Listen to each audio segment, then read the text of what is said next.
Oh, sorry. Okay, I want to start again. There was audio problems. Thanks, David. So I want to start all over again.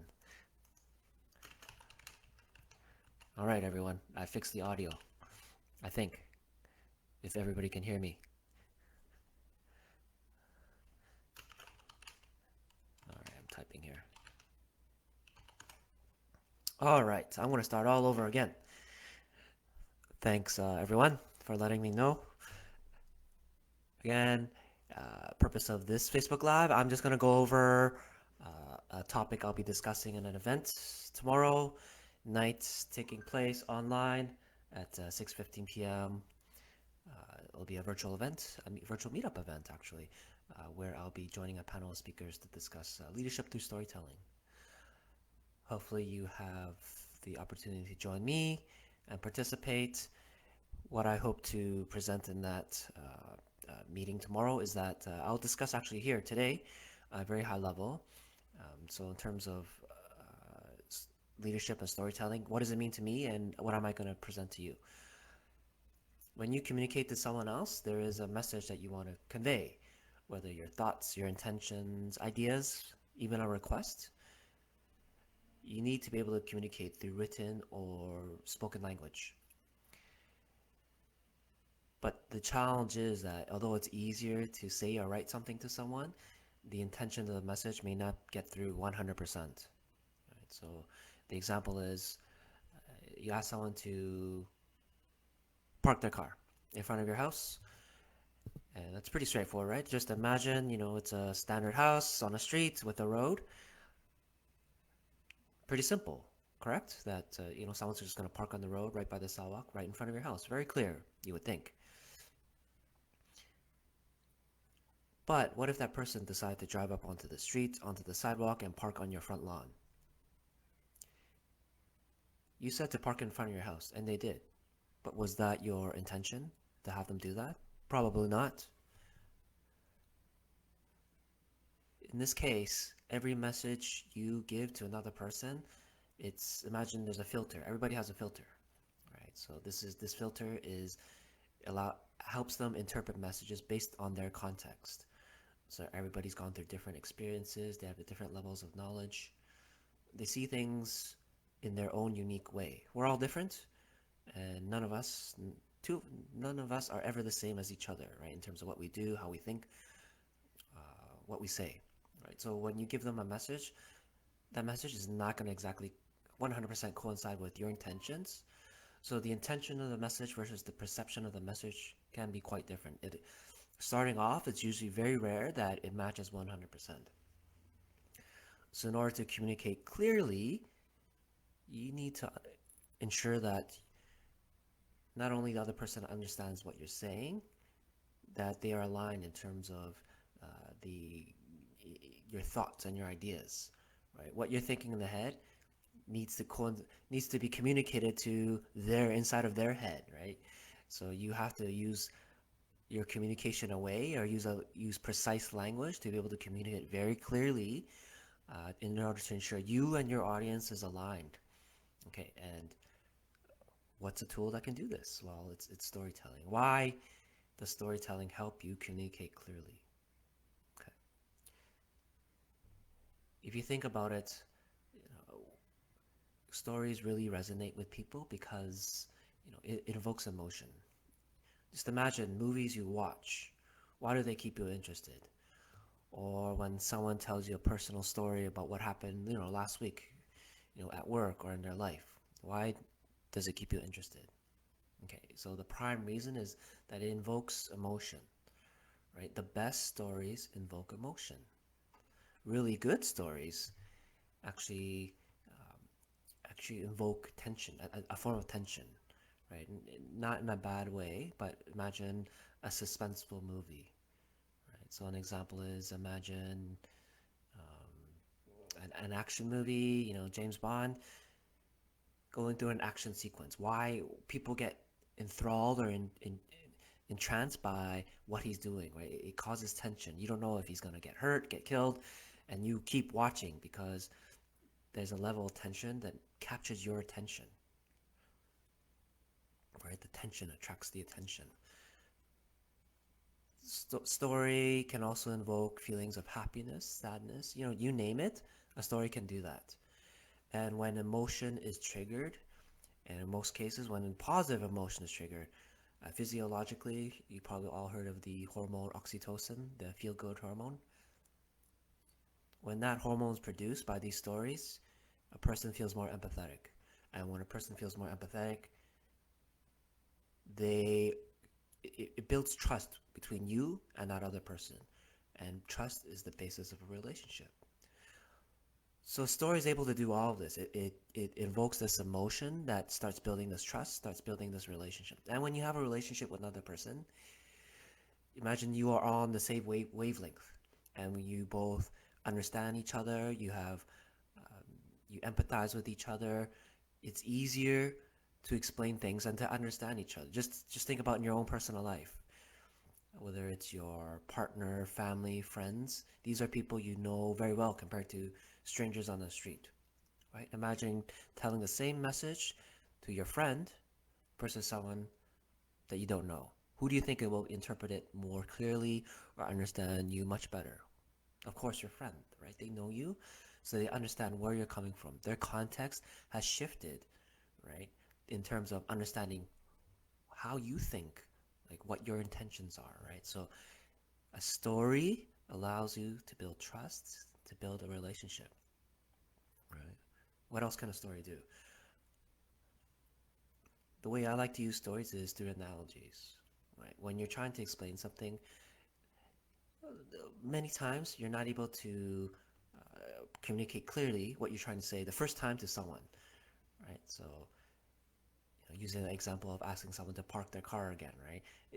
Again, you need to be very clear. Park your car on the street, beside the sidewalk. Some people need that level of clarity if they know what you're thinking or the context of why you're asking that question. You may not have to explain that. With the story, using an analogy is a type of story that allows you to compare your current situation or compare your story using another story, right? So, I'm trying to think of an analogy of parking your car. Okay, so let's just say, thinking off the top of my head that hmm, it's like putting away, um, you know, no, let me think. Okay, imagine you're doing laundry. You need to fold your laundry, and you have specific drawers for specific pieces of clothing, right? There's a drawer for pants, there's a drawer for shirts. And you do that because, in the mornings you're in a rush and you don't want to think about it, so you pull that piece of clothing based on instinct, right? Based on memory, right? From that drawer. And if you put the wrong piece of clothing in the wrong drawer, it's gonna throw you off, and you're gonna make a mistake, and you're gonna be late for work. So you can use the analogy is that you need to put things in the right place so that everything else runs more smoothly. It's probably not the best analogy, but you're asking me to think of at the top of my head. But there's a lot of analogies, right? So that you can use, right, to help the other person understand, right? You can use an analogy where they're more familiar with, right? Maybe tomorrow's discussion, I'm going to use an analogy of someone's family, right, compared to their work situation. Members of a person's family could be someone like members of a person's team or their coworkers, right? That's a type of analogy. So stories, an analogy is a type of story you can use to help clarify your message, right? To help people understand, right? Sometimes it takes a comparison or actually repeating your message and using different language or multiple times. You might even have to ask the person to repeat what they heard from you, right, to ensure that they understand it. You've probably used it a lot. You know, uh, I tend to say, hey, in order to, I'm just going to repeat what you said in my own words so that I understand what you're saying, right? So I use this myself to ensure that I've understood the message that was being communicated to me, right? So storytelling you may think is just for entertainment purposes, but it is a very important tool that people don't realize, right? Yeah, sure, I love stories, I love watching movies, but think about it. It can be used in other situations, such as, in terms of communicating in your business, in your workplace, in your organization. A story is a very valuable tool that can allow you to communicate more effectively. There's a lot of elements to being an effective communicator. I'm just giving you one, which is stories, which many people actually don't think about. When you talk about being a good communicator, people talk about being clear, being concise, precision of language. But here I'm saying stories. Stories is a tool that you can use, and everybody's familiar with listening and telling stories. So it's not a very hard skill for you to pick up, right? We're all very familiar with it, right? So with the story, again, it helps you build that trust, build that relationship by invoking emotion, right? When people feel that emotion, they feel closer to you, and those bonds are formed. And when you have a relationship with the other person, your ability to communicate and to understand messages like amplifies significantly, right? Again, I gave the example of explaining to someone, giving the same message to someone you know, like a friend or a family member, versus a stranger off the street. The person you know is going to understand you much more clearly and better because you have a relationship and you understand each other. Right? In terms of building relationships too, not just communicating, sharing stories um, helps create that bond between you and other people as well, right? So yes, it is related to communication, but you knew that stories is like a very, very powerful tool for you to use, right? And I gave an example of how you can use a story in your communication. Use an analogy. An analogy is a type of story used to compare one situation with another, right? So, analogy can be a real life story or it could be a made up story, right?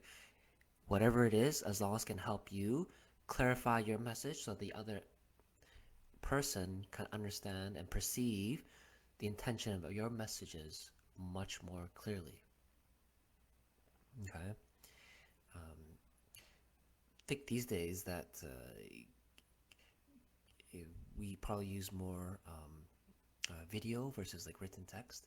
Sure, we send a lot of emails, but in day-to-day life, I'm thinking about social media. They love to see pictures. They love to see videos, right? So again, stories is not just a written word, right? It can be how you speak and combined with like your physical gestures, tone of voice, eye contact, all those kind of factors, nonverbal cues play a factor in how you deliver your story, right? It's like basically just public speaking, right? How you present yourself, how you're perceived,